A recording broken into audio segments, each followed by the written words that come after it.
honestly, there's not much courage left in Washington. If you just want my frank opinion about it, I think I say in the early part of the piece that you're referencing, people want to talk much more about things that they fabricate as a crisis than an actual crisis. Rick Scott, a Republican from a Republican senator from Florida, wants to talk about the national security issue of Chinese garlic.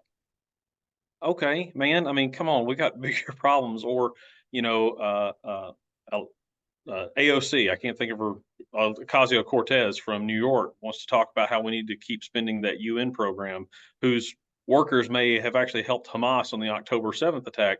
But nobody actually wants to sit down and do the hard thing. It's hard to pass a budget.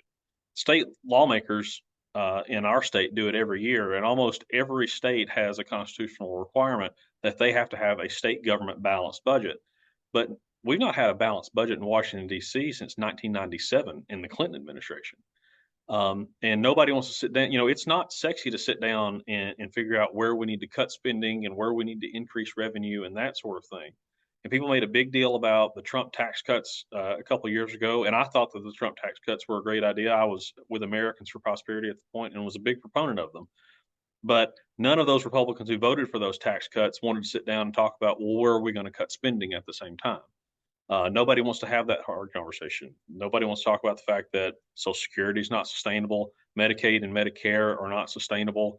I think it's funny that there are a lot of candidates for Congress right now who were state legislators just a few years ago who voted to expand Medicaid, which, by the way, is all deficit spending at the federal level.